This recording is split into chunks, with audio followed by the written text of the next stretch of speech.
Rahayu, Rahayu, Sagung, Dumadi.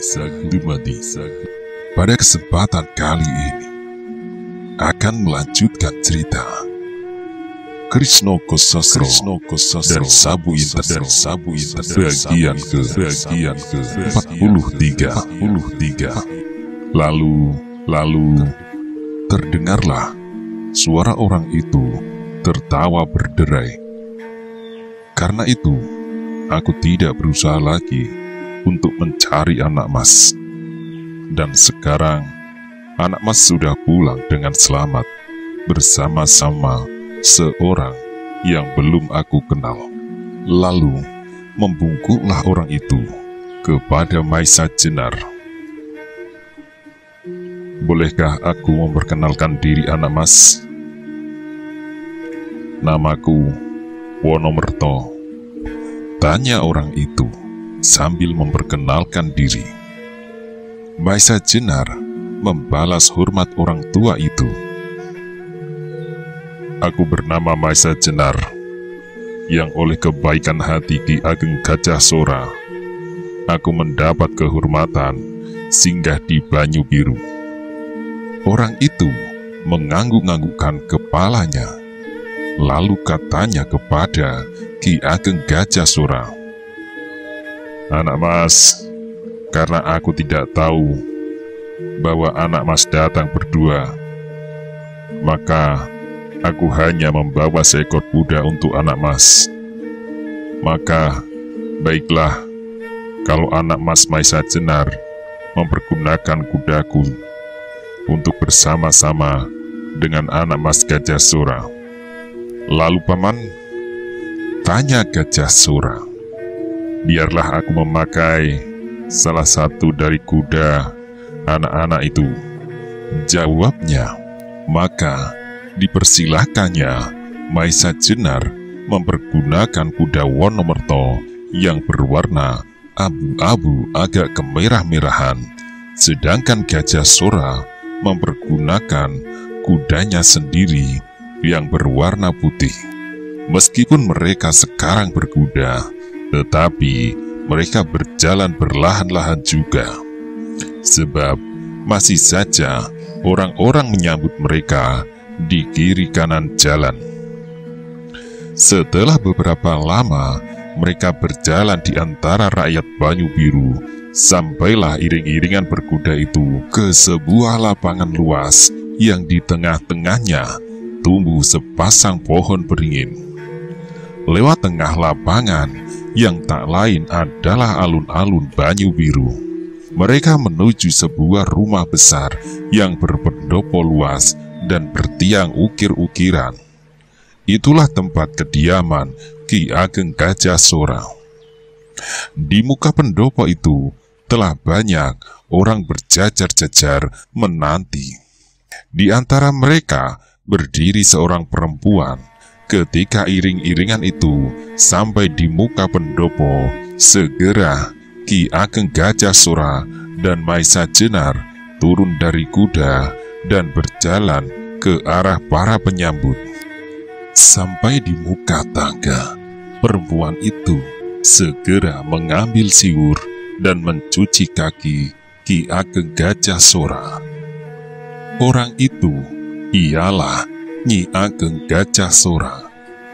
Setelah Nyi Ageng Gajah Sora mencuci kaki suaminya, maka dipersilahkan Maisa Jenar mencuci kakinya, dan seterusnya berganti-ganti dengan mereka yang turut serta menjemput kedatangan Gajah Sora dan Maisa Jenar.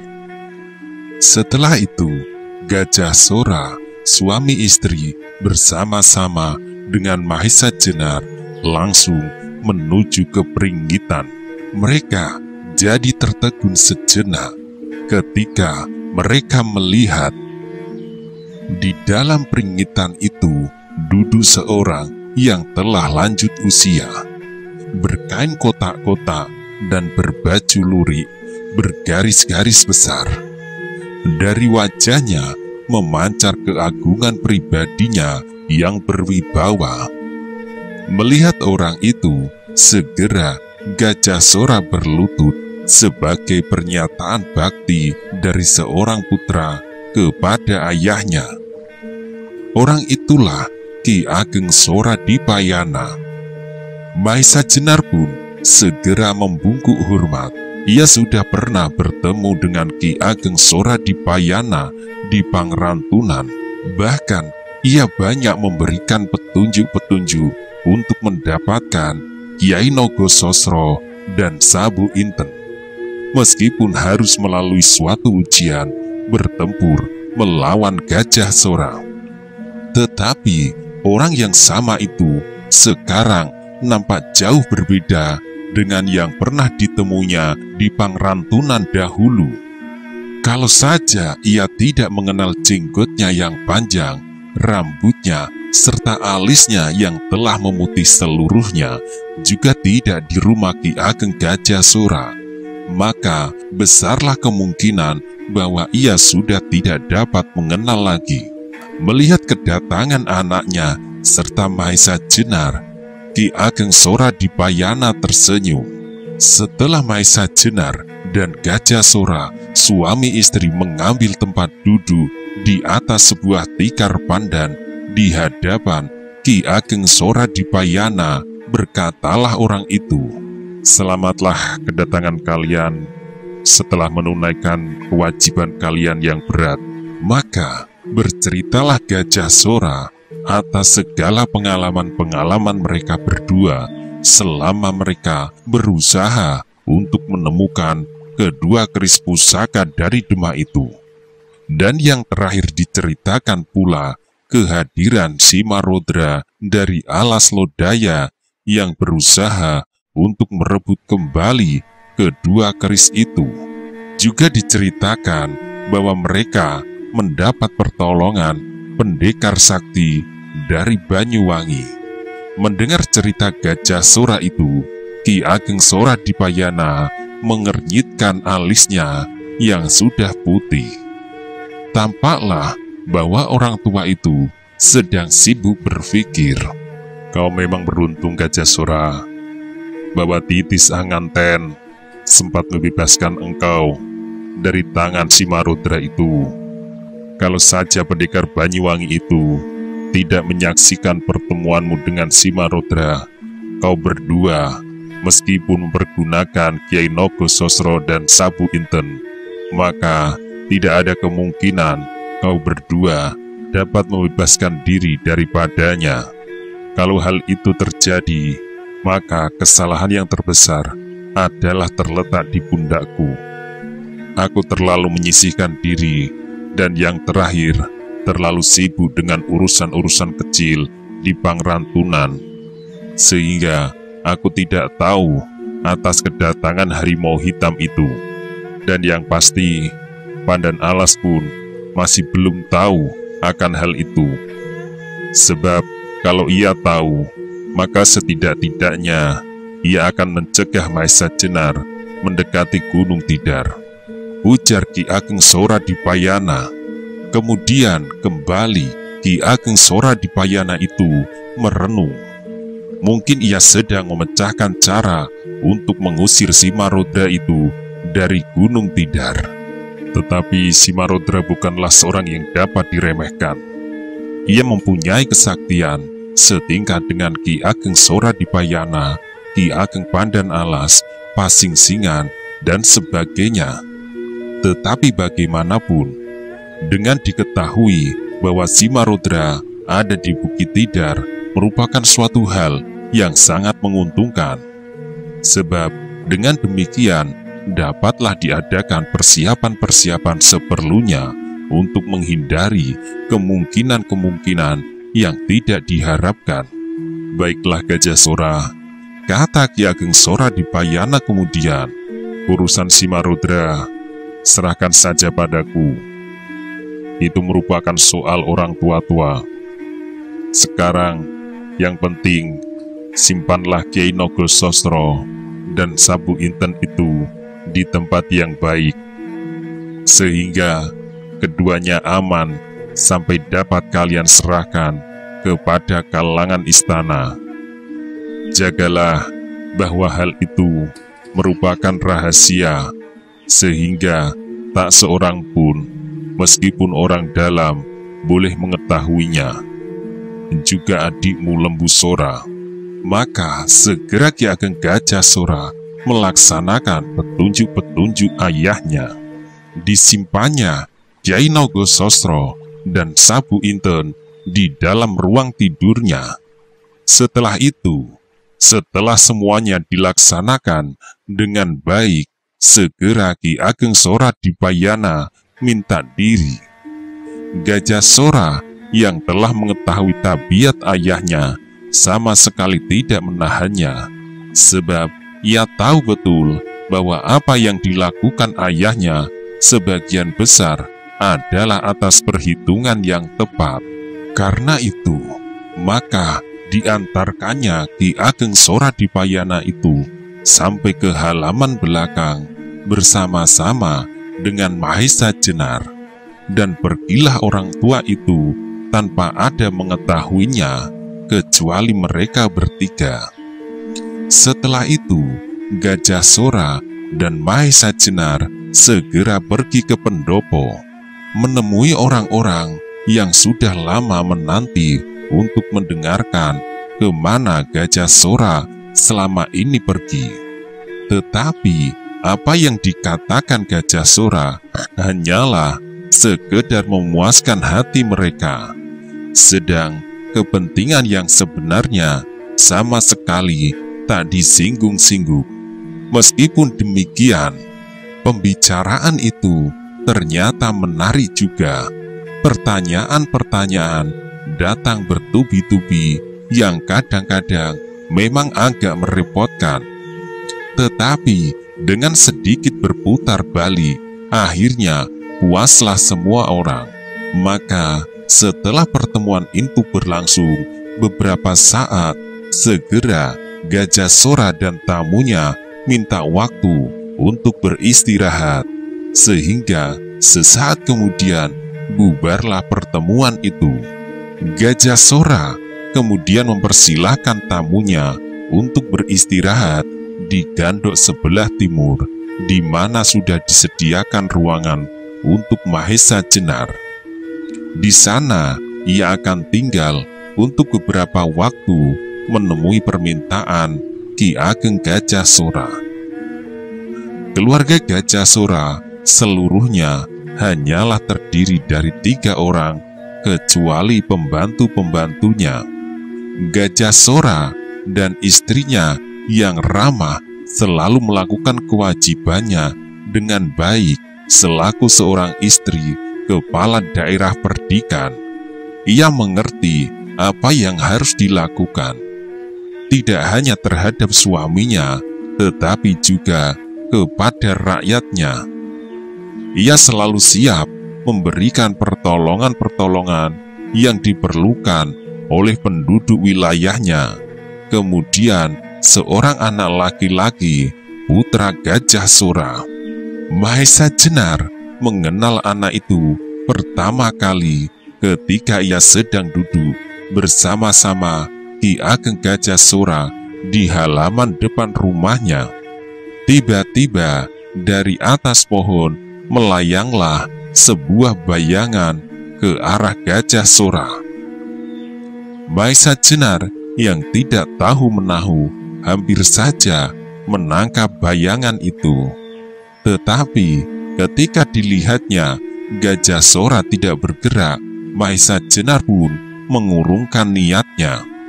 Bayangan itu kemudian dengan kuatnya melekat di punggung Ki Ageng Gajah Sora. Ternyata ia adalah seorang anak laki-laki yang berumur sekitar 13 tahun. Badannya nampak kuat dan agak gemuk. Wajahnya bulat, mirip benar dengan wajah ayahnya.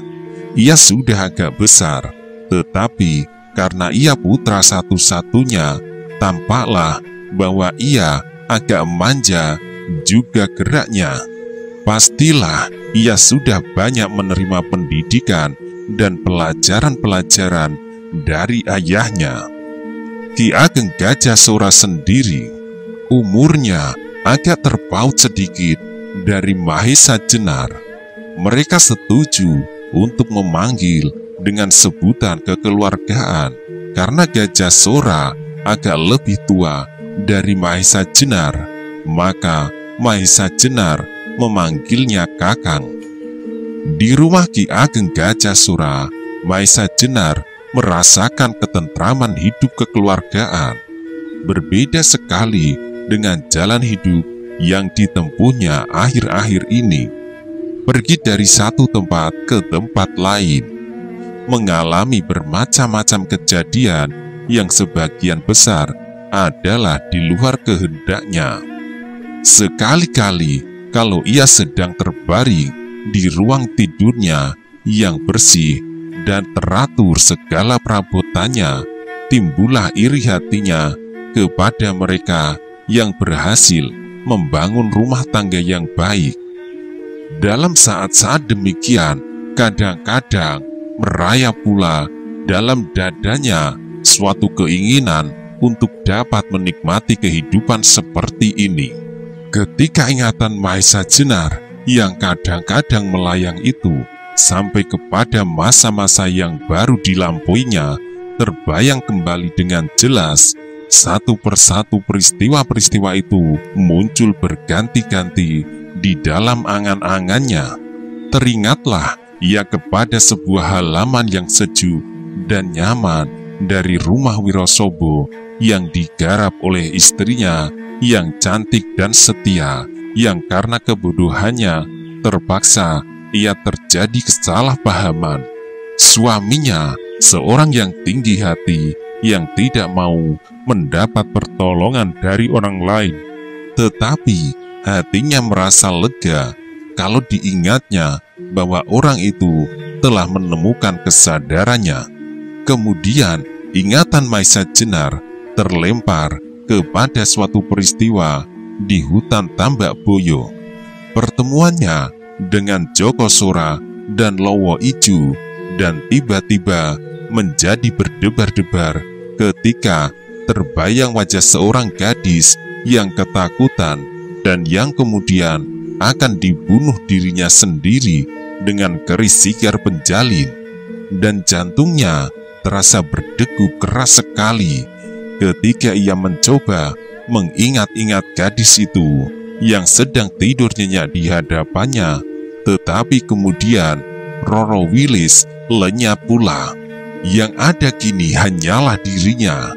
Dipandanginya, kulitnya yang berwarna merah tembaga terbakar terik matahari. Tiba-tiba terasa bahwa belum waktunya bagi Mahesa Jenar untuk membayangkan ketentraman hidup berkeluarga. Karena itu, maka jalan sebaik-baiknya adalah melanjutkan usahanya untuk melaksanakan tujuan hidupnya. Bekerja keras di antara rakyat untuk kepentingan rakyat, membebaskan mereka dari segenap gangguan kejahatan yang dilakukan oleh gerombolan-gerombolan liar dan jahat. Ketika Mahesa Jenar bangun dari tidurnya pada suatu pagi yang cerah, ia mendengar derap kuda memasuki halaman. Dari celah-celah pintu yang kemudian dibukanya sedikit, ia dapat melihat rombongan-rombongan berkuda langsung menuju ke pendopo. Ketika Mahesa Jenar melihat orang yang paling depan, ia mengernyitkan dahinya. Ia sendiri tidak menyadari bahwa ia menjadi muak melihat wajah-wajah itu. Berbeda sekali dengan Ki Ageng Gajah Sora yang tampak agung dan berwibawa. Tetapi orang ini, meskipun dari tetesan darah yang sama sekali tak mempunyai ciri-ciri kebesaran seperti kakaknya. Karena itu, Mahesa Jenar acuh tak acuh saja atas kedatangan adik Ki Ageng Sora Dipayana, yaitu Ki Lembu Sora, dengan beberapa pengiringan. Kembali pintu gandok itu ditutup. Kemudian Mahesa Jenar melemparkan dirinya di atas amben bambu yang panjang. di sisi ruang tempat tidurnya. Sebentar kemudian terdengar suara ribut di pendopo. Rupanya mereka sedang sibuk menyambut kedatangan tamu-tamunya dari Pamingit. Terdengarlah kemudian suara Ki Ageng Gajah Sura dengan ramahnya mempersilahkan adiknya masuk ke Pringgitan. Ketika mereka semuanya sudah masuk, Mahesa Jenar berdiri lalu dengan kesal pergi keluar ke samping Gandok. Mahesa Jenar melayangkan pandangan matanya ke dataran yang terbentang di bawah lambung-lambung Bukit Telomoyo. Di bagian barat terbentang tanah persawahan yang subur. Padi yang pada saat itu sedang menguning dan burung-burung yang terbang di atasnya.